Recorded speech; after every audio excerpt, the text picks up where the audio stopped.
as the electoral body's chairman in 2020 and was reappointed for a second tenure by President Buhari.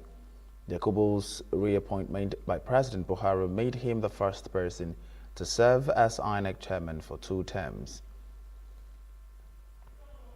Meanwhile, President Bola Ahmed Tinubu has accepted the departure of Professor Mahmoud Yakub as the chairman of the Independent National Electoral Commission's INEC following the expiration of his second term in office.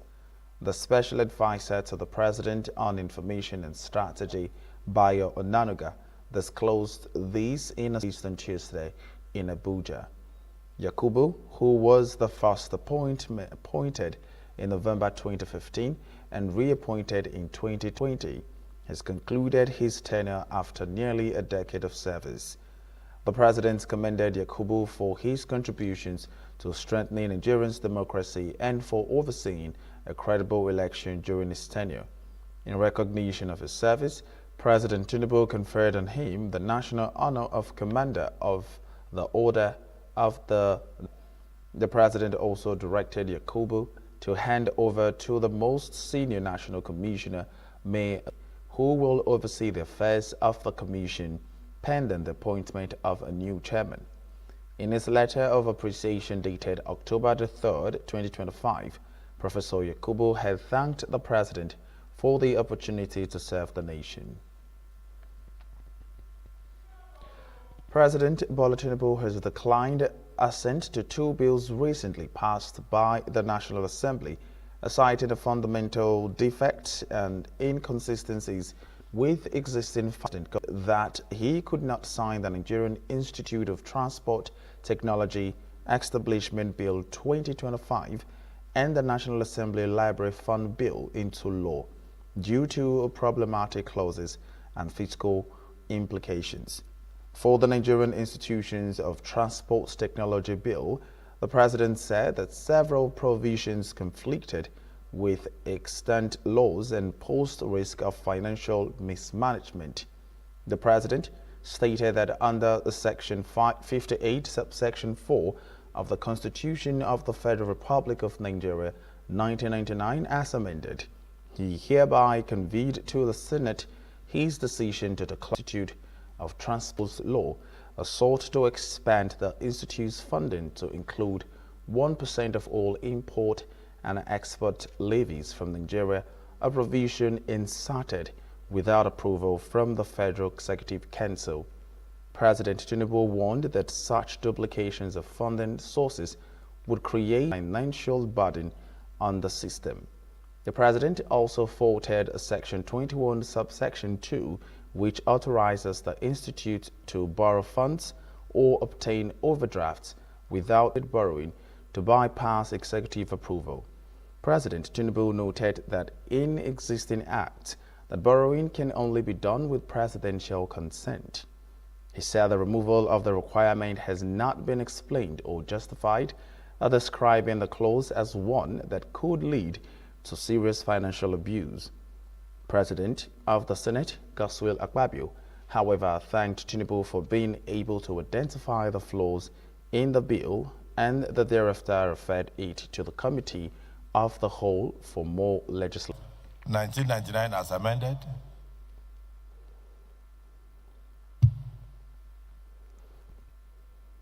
I hereby convey to the Senate my decision to decline assent to Transport Technology Establishment Bill 2025. The rationale for my decision is that the bill is tainted with fundamental defects, such as Section 18, subsection 4A, the source of funding the National Transport Logistics Research to include 1% of the from Nigeria without the approval of the Federal Executive Council. Here, I want to thank the President for taking time to go through each and every bill that we sent to the Executive. This is very, very impressive because it means that the Executive took time to go through clause by clause. And so we will We will do. The Senate President, Godswill Akpabio, has expressed concern over food deficit in the country, declaring that more than 33 million Nigerians suffer from acute hunger. Senator Akpabio stated this in mark at the resumption of the plenary on Tuesday in Abuja after a 2-month recess. Akpabio maintained that the only way to address the food crisis currently rocking the country is to resort to mechanized farming. Speaking further, the Senate President drew attention to terrorism, banditry, and national grid collapse as some of the challenges facing the people and called for an immediate end to them all. And meanwhile, Senator Natasha Akpoti-Uduaghan, representing the Kogi Central, resumed plenary at the National Senate on Tuesday as Senate chambers made her way to her seat, and after taking it, exchanged pleasantries with a few senators. Over 33 million Nigerians face acute food insecurity, a crisis demanding urgent legislative attention, particularly in areas of agriculture, rural roads, irrigation, and mechanization. This must be introduced. Hunger cannot be defeated with words. Hunger requires policy direction, diligent budgeting, and willpower to defeat it. Our people do not look to us for lamentations. That is not why they voted us. They look to us for action. The banners of terrorism and banditry still threaten the very core. The cost of living weighs upon the families and all tables in the nation like iron chains.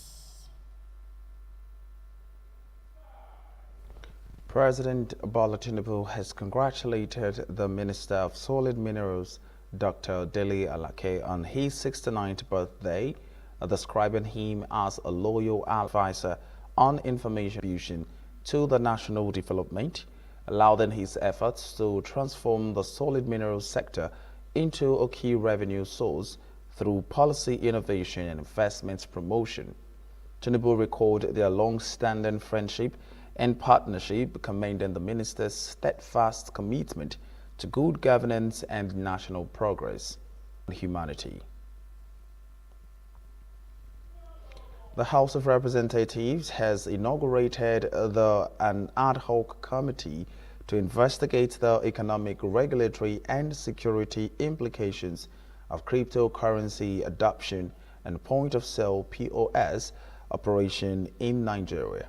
The chairman of the committee, Honorable Lufemi Bamshile, said the panel was mandated to examine both the opportunity posed by digital currencies and POS activities, with a view to safeguarding the integrity of the nation's financial system. Correspondent Linda Ike reports that the committee chairman further noted that technological innovations are reshaping financial systems globally, creating new avenues for commerce, financial inclusion, and innovation, while also posing a significant risk that require careful regulation. And speaking during the inauguration, the Speaker of House, Right Honorable Abbas Tajuddin, represented by the Chief Whip, Honorable Bello Kumo, urged the committee to carry out its assignment diligently for all interests of the country. Let us be frank. Many fintech entails in our countries still lack robust protections for their consumers. Their platforms have regrettably become platforms of choice of scammers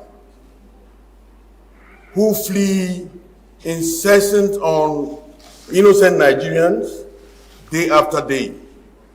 If ignored, this risk could compromise not only our financial stability, but also our national security.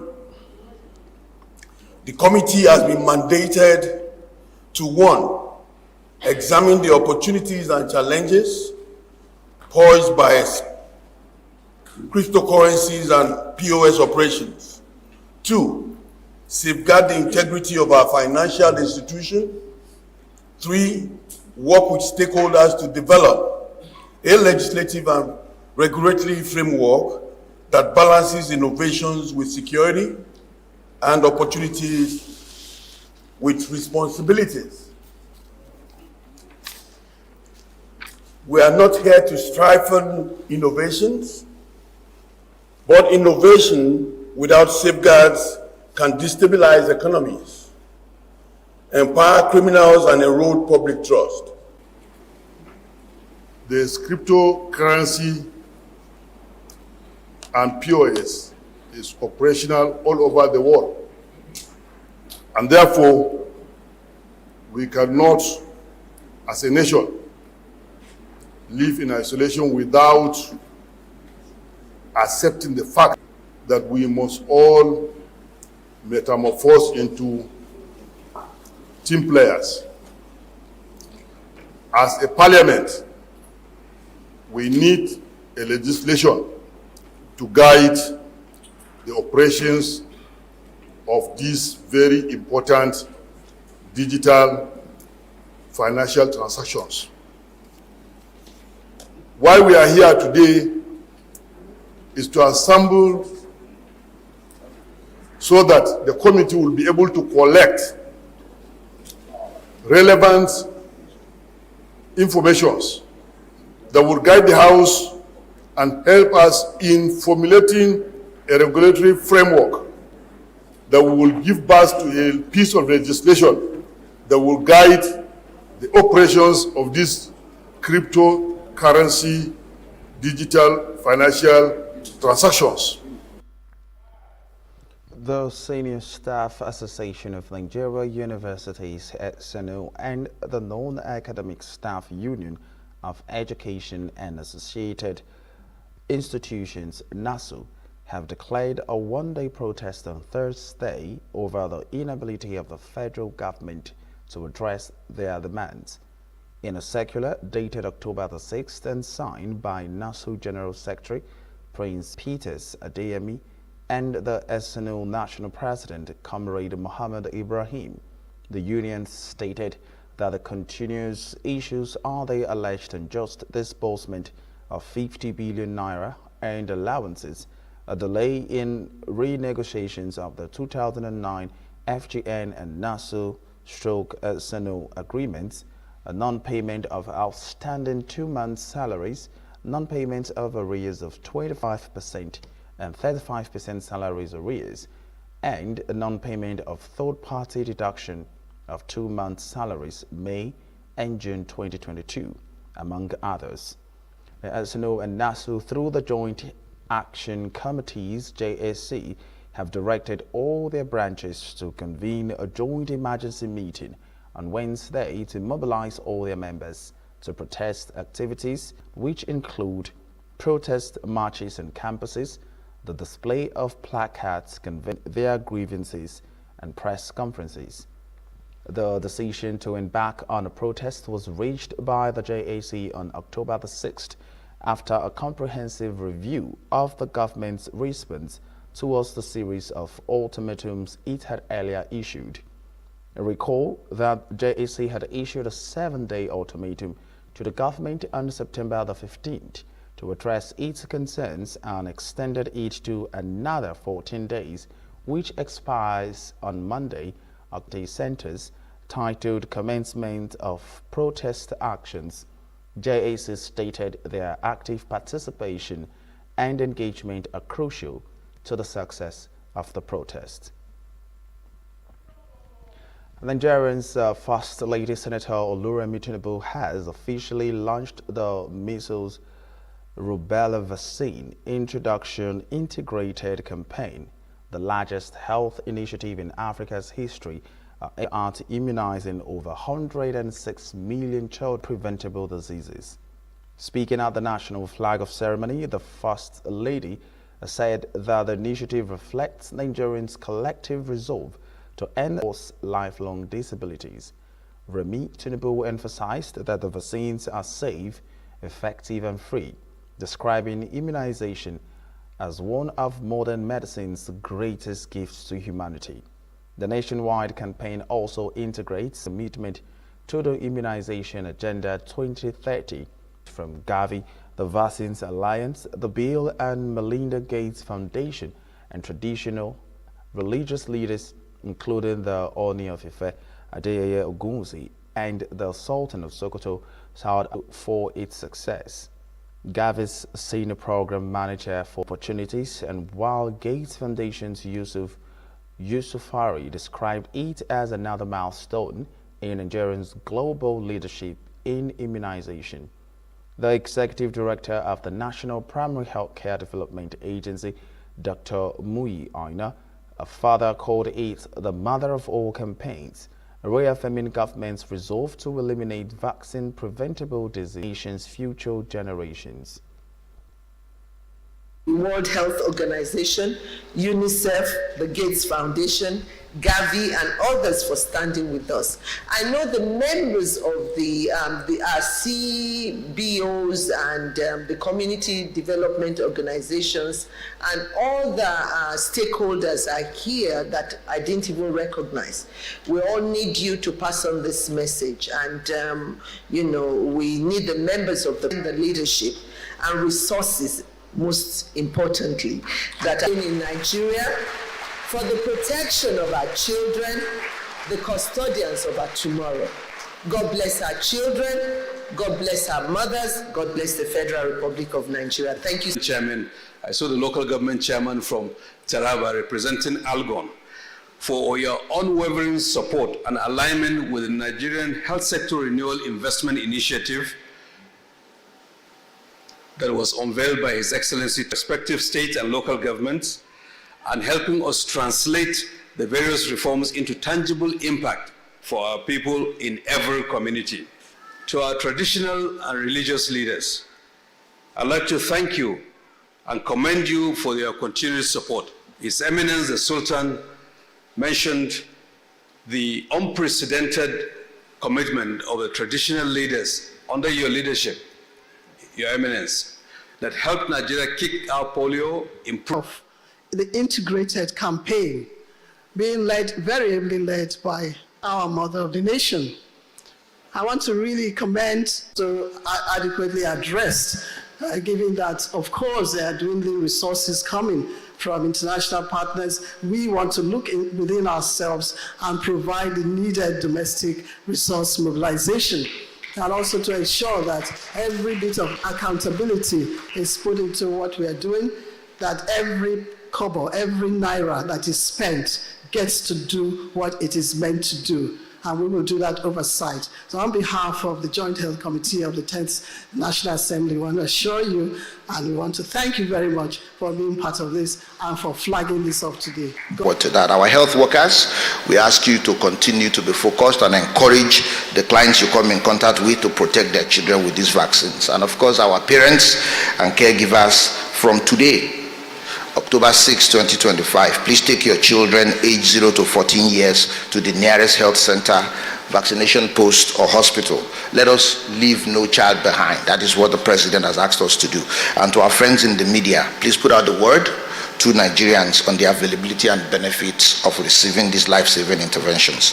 On behalf of I warmly welcome you all once again.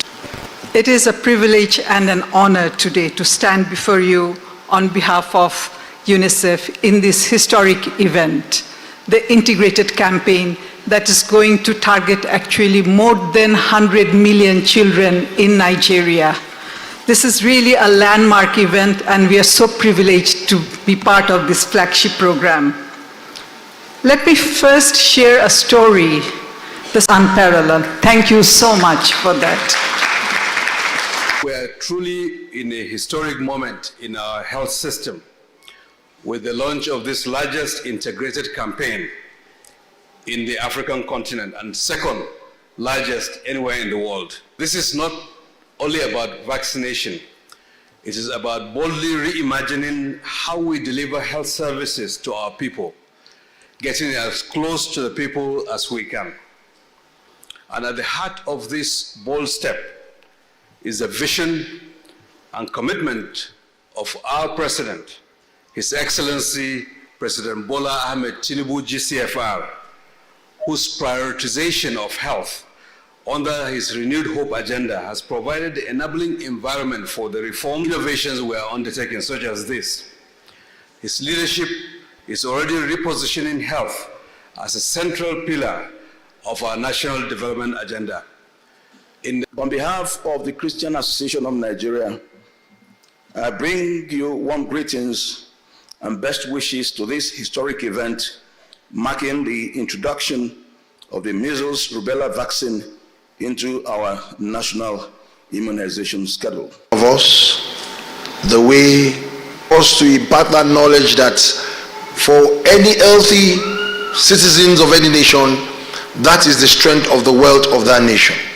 What we are all gathered here to do is not a regular jamboree, but for us to continue to create that awareness across board, across all the nooks and crannies of this country, for us to have a better nation.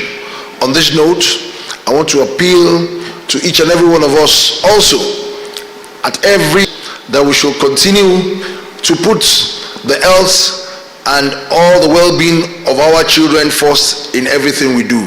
They are the future of our country, and they have a role to play in the foreseeable future in reshaping our great nation. Form of greeting. Assalamu alaikum wa rahmatullahi wa barakatuh.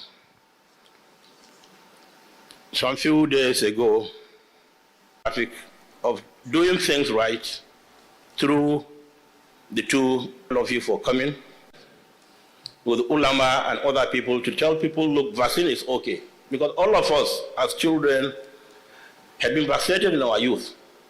All of us have this big scar on our hands. And that time we had been vaccinated with an AK-47, if you remember the type of vaccine in those days. Now it's a very simple one. I won't even feel the pain. It's left for us now. People that this vaccine is safe. It's not anti-childbirth. It's not anti-this, anti-that. We have to watch out with traditional and religious leaders, talk to them, and let them see the reason why they should be in the same bus with all of us. Sanwo-Olu on Tuesday reaffirmed his administration's commitment to prioritizing occupational safety and health, describing it as a cornerstone for economic growth and nation building. The governor of Sanwo-Olu, who disclosed this at the 3rd Lagos State Occupational Safety and Health Conference, said the state would continue to invest in policies and technologies that safeguard lives and promote a culture of safety across all sectors. The conference themed Occupational Safety and Health as a Catalyst for Nation Building also witnessed the official launch of the Safety First campaign and the Occupational Safety Cadre, the first of its kind, step in Lagos Drive towards institutionalizing workplace safety as a professional career path rather than an ad hoc responsibility. The governor commended the Lagos State Safety Commission for its continuous interventions across the key sectors, including construction, manufacturing, and hospitality, which have led to a reduction in workplace incidents. The Minister of State of Labor and Employment, Nkiruka, federal government would soon declare a state of emergency on occupational safety and health in line with the President's Intergovernmental Relations, Olugbenga Oyerinde, said the government remained committed to making Lagos a 21st century economy anchored on health and safety. The Director General of the Lagos State Safety Commission, Lanre Mojola, added that the agency had continued to train organizations and safety practices to prevent disaster initiative. Government cannot do it alone. We all need all of us, as leaders, as followers, to have the shared responsibility and to ensure that everybody plays their part, and they play it very, very well. Where safety is not seen at a cost, but investment, is critical. Either you're a neighborhood officer, or you're a last mile officer, or you're a safety commission officer, or you're an officer from LASEMA, or you're an officer from Safety Commission, all of you, we need all of you at your age. Demonstrate to everybody, to every citizen, that Lagos is ready to host the world. Let us remember that the measure of our progress is not just in policies, written or projects launched, but in the lives saved, the jobs protected, and the dignity preserved for every Nigerian worker. I therefore call on every Lagosians, workers, community and religious leaders and residents to embrace safety as a personal and collective duty. Let us remain vigilant, proactive, and committed to preventing avoidable accidents. Together, we can create a culture where safety is not an afterthought. This is a call for action for us, that indeed we need to start to have more inspectors going in and out of our buildings, checking all these issues before they occur. Aside this, Mr. Governor, for traffic management and transportation, we realize that there is a need for us to do a lot more training for our drivers across the roads. So, working with LBSL and NURTW, we started to train drivers on the safe start principle. Rivers State Governor Siminalayi Fubara has described as unfortunate the fire incident that gutted a section of the state secretariat complex in Port Harcourt on Monday evening. The affected area, which serves as a crèche for the babies of civil servants, was partly. Governor Fubara visited the site on Tuesday morning to personally assess the level of damage. The governor was received at the secretariat complex by a crowd of jubilant civil servants, the head of service and secretaries, including one in Austin Ezekiel Hart. And speaking to journalists after the inspection, Governor Fubara expressed gratitude to God that no life was lost, and noting that the damage was restricted to a small section of the building. The governor explained that the incident would serve as a wake-up call to fast-track the planned renovation and refurbishing of the secretariat complex, which has been under consideration by his administration. Governor Fubara commended the state investment made by his administration in the 3 fire service stations, approved invaluable will enhance the welfare and promotes the well-being of all Rivers people. And a coalition of Yoruba youth and Nigerian students has called on President Bola Ahmed Tinubu and other key stakeholders to intervene in the ongoing crisis involving the Dangote refinery and major oil unions, accusing the unions of economic sabotage. The protest, with demonstrators demanding protection for the Dangote refinery from what they described as agents of economic regression. Speaking during the protest, Comrade Benedict Adetunji, the national president of the National Association of Oduduwa Students, alleged that major oil unions, including the Pengasan, the Nupeng and Dapman, were colluding with international oil traders and marketers to frustrate the operation of the Dangote refinery.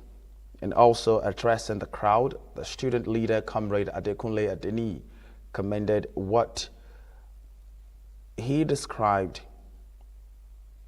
as the importation of adulterated fuel by the unions. He urged President Tinubu to ensure fair and competitive crude oil allocations to all Nigerian-owned refineries and to ban the importation of petroleum products to encourage full-scale local refining.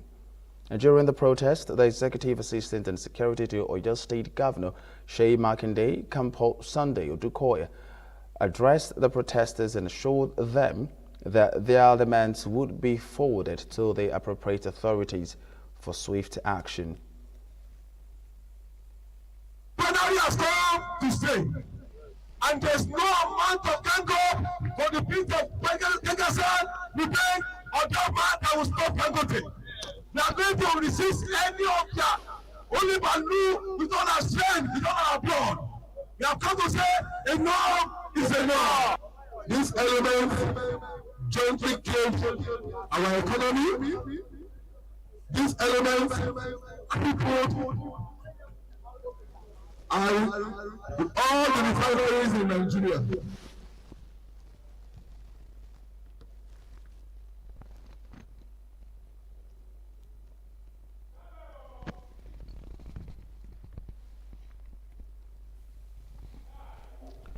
A non-governmental organization, May 06 Foundation, has called for continuous training and workshop that will help women and vulnerable individuals become financially independent. Speaking during the empowerment of over 200 women in various vocational skills in Lagos, the founder of the foundation, May Yul Edochie, emphasized the need to invest in women's development, noting that empowering a woman translates to strengthening the home and society at large. She stated that when a woman is trained, a home is trained, adding that the organization is committed to helping women achieve sustainable livelihoods through productive ventures. Yul Edochie further explained that the foundation was established to engage in impactful initiatives that enable women and the vulnerable to become self-reliant and financially stable. She also appealed to well-meaning Nigerians to extend their hands of support to less privileged and vulnerable members of society to uplift humanity and promote inclusive growth.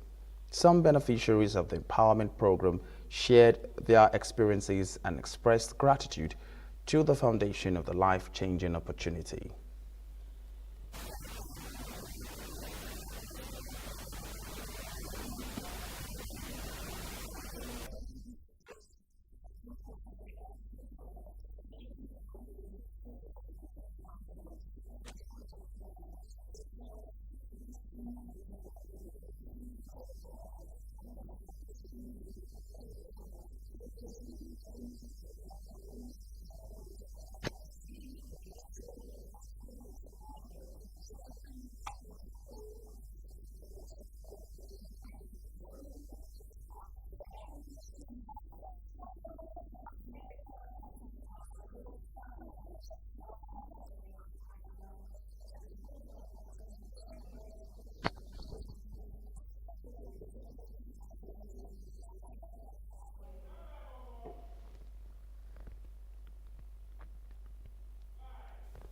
And that's it on the local news. We now take a short break.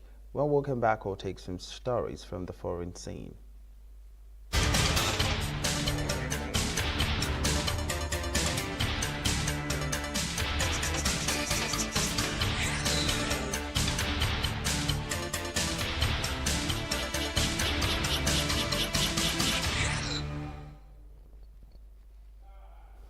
Welcome back. In the foreign scene, a Tunisian who had been sentenced to death over Facebook post deemed offensive to President Kais Saied has been pardoned and released from prison. His lawyer and a human rights group say Saber Ben Koshin left jail overnight and was at home with his family.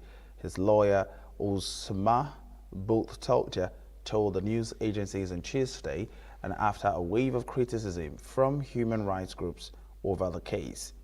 Saba's brother Jamal also confirmed to the Reuters news agency that he had been freed, and while the rights group Amnesty International said in a statement that he had been released due to a presidential pardon. Ben Kouj, who was arrested in January 2024, had been sentenced to death by a court in Nabil, east of Tunis, on Wednesday, and Bultolja told the AFP news agency his client had been found guilty of insulting the president, the Minister of Justice and the Judiciary, spreading false news, and some of his social media posts were also deemed to be incitement, Bultolja added. Bultolja told reporters that he had filed an appeal against his sentences on Friday, but was later informed that Ben Koshin withdrew it, allowing a presidential pardon to be granted. France's outgoing Prime Minister has launched a last-gasp bid to secure a cross-party support for his government and chart a path out of the country's deepening political crisis. The frantic effort, which began on Tuesday, will see the Prime Minister Sebastian seeking 2 days of talks with the parliamentary figures, and just a day after he tendered his resignation over the rejection of his proposed cabinet. That snub, which came from allies and rivals alike, and the Lecon's announcement that he would quit after just 27 days, have stoked the political crisis bubbling beneath the President Emmanuel Macron since the 2024 snap elections. And now, in a move that has caused confusions among the lawmakers and the public, Lecon has accepted a request from Macron that he told Tusk to try to find a way out of the deadlock. Lecon, whose 14-hour administration was the shortest in modern French history, was scheduled on Tuesday morning to meet several members of the Conservative, Republicans, and the center-right Renaissance parties at the so-called common platforms to see if they could agree on a new cabinet. Macron has tasked with conducting a final negotiations by Wednesday evening to define a platform of action and stability for the country. And according to the Elysee Palace, it was not immediately clear what Macron's task would entail, and France's constitution allows Macron to appoint another prime minister or to reappoint Macron, the fifth prime minister that he has installed in less than 2 years, should he wish so. Venezuela President Nicolas Maduro said that his security forces prevented a false flag operation to plant explosives at the United States Embassy in the capital, Caracas, in order to heighten tensions with Washington amid a U.S. military buildup off the coast of the Latin American country. And in a televised interview late on Monday, Maduro said that 2 reliable sources, one domestic and one international, has informed the government of the possible attack by extremist sectors of the local Venezuelan right, and security forces were sent to reinforce the embassy. Maduro said that the sources agreed on the possibility that a local terrorist group placed an explosive device at the U.S. Embassy in Caracas. Following the rupture of the diplomatic relations between Caracas and Washington in 2019, the U.S. Embassy is closed and only maintains a staff responsible for security and upkeep of the premises. The news of the alleged plan to attack the embassy comes as the U.S. President Donald Trump is reported to have called off efforts to reach the diplomatic agreement with Venezuela, telling his special envoy Richard Grenell, who had been leading negotiations with Maduro's government, to stop all outreach with Caracas. Hundreds of bus drivers in Lima ended the strike, and government officials agreed to hold talks over the widespread extortion fueled by organized crime and the murder of 47 drivers this year. Most companies in the transport sector joined the call to stop work for the 24 hours in several districts of the Peruvian capital, and after a driver was killed and another wounded by gunfire over the weekend. The rise of extortion has pressured the unpopular administrations of President Dina Boluarte, who has ordered the military to support the police in cracking down on the problem. Amid the heavy police presence, protesters blocked several major streets on Monday with buses, including the sections of the Pan American Highway, and burned tires. But transport leaders agreed to lift the strike and set up a dialogue with the government. On Tuesday, and after meeting with Prime Minister Eduardo Urana, the schools and universities suspended in-persons and some businesses closed their doors on Monday. But the police cleared the roads late in the afternoon without incidents. We'll now take a short break. Where we'll come back, we'll take some stories in sport.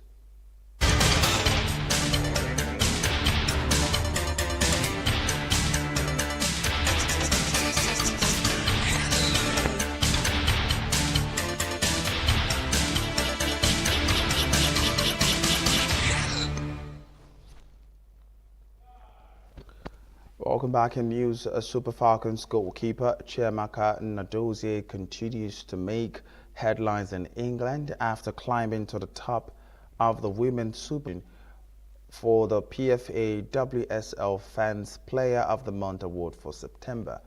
The Brighton and Hove Albion shot, who joined the English side from Paris FC in the summer, has been a standout performer in her debut season, registering 22 saves in 5 matches, the highest in the league so far.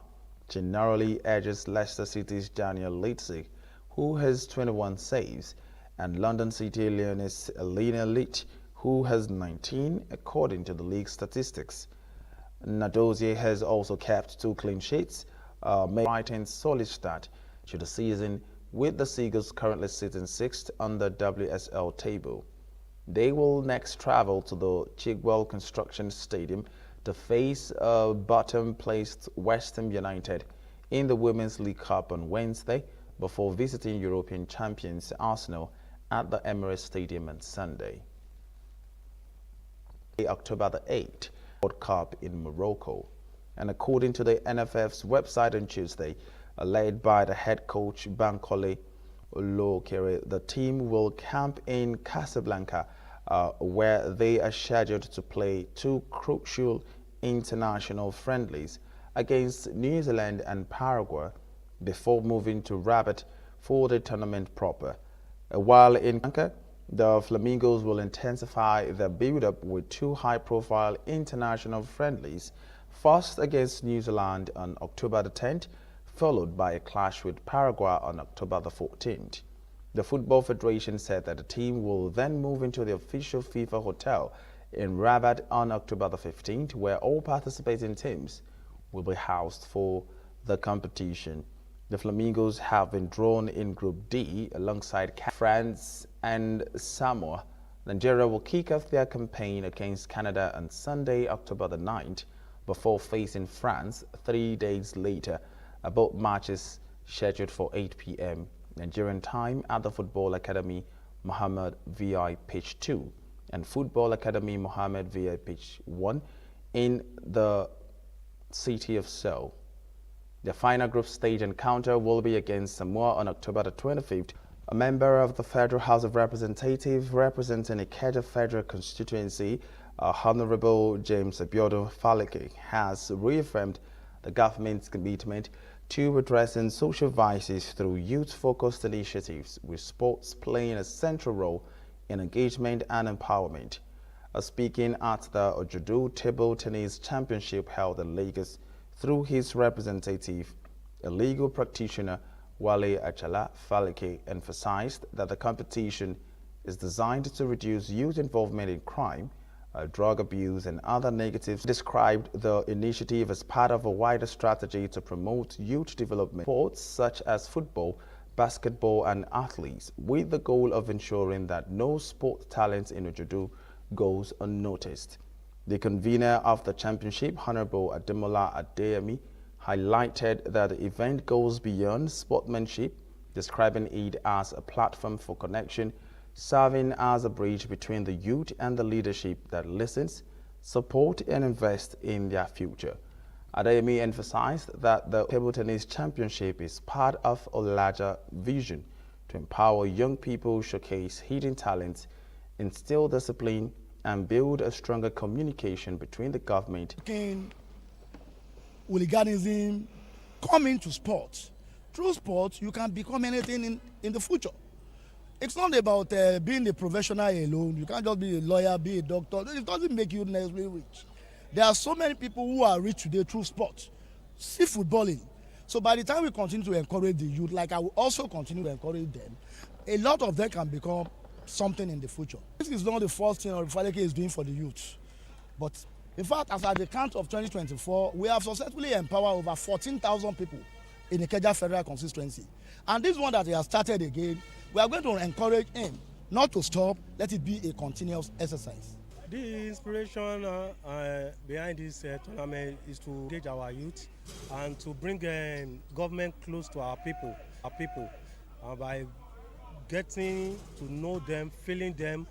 They will feel the impact of Ojudu chairman the constituency will feel the impact of Ojodu chairman, the constituency which is Ikeja, they will feel more, and they'll be able to open their mind to whatever the idea the government is bringing into their folds. We are expecting this kind of competition to come up often. So we'll be hoping that the next year's own is going to be more grand than this one we have now. The Writers Association of Nigeria, SWAN, has inaugurated a new electoral committee with the mandate to organize the free and fair elections and an extraordinary congress chaired by Aaron Akerijola, the interim chairman appointed by the National SWAN. The members nominated and approved committee, and he will be joined by Anulika Menaya of Voice of Nigeria, Mark Anthony Anelichukwu Soliu Adeyemo, and Michael Nabuchi. The committee has been directed to conduct the forthcoming elections in strict accordance with the amendment SWAN statutes, ensuring a fairness and transparency throughout the process. Akerijola called for a strong sign of unity and conduct the forthcoming elections in strict accordance with the amendment SWAN statutes, ensuring a fairness and transparency throughout the process. Akerijola called for a strong sign of unity and commitment of reclaiming the association from those who have exploited it for personal interest. He stressed the importance of repositioning SWAN to serve all members effectively and in line with the vision of its founding fathers. Congress suspended Lagos SWAN Chairman Olatutu Oladuni and Secretary Bello Omotunde, accusing them of employing intimidation tactics. The Congress asked the Inspector General of Police Kayode Egbetokun, the Director General of the DSS Adiola Ajayi, the Lagos State Commissioner of Police Olaudari Jimo, and the Area Commander of Lagos State Commissioner of Police Olaudari Jimo, and the Area Commander of Area C Police. The list of the newly inaugurated SWAN Co members will be forwarded to the National SWAN for final ratification, and once ratified, the Moridun-led committee is expected to release the official guidelines for the electoral process. And that's where we draw the curtain on tonight's news. I remain Victor Daniels. Good night.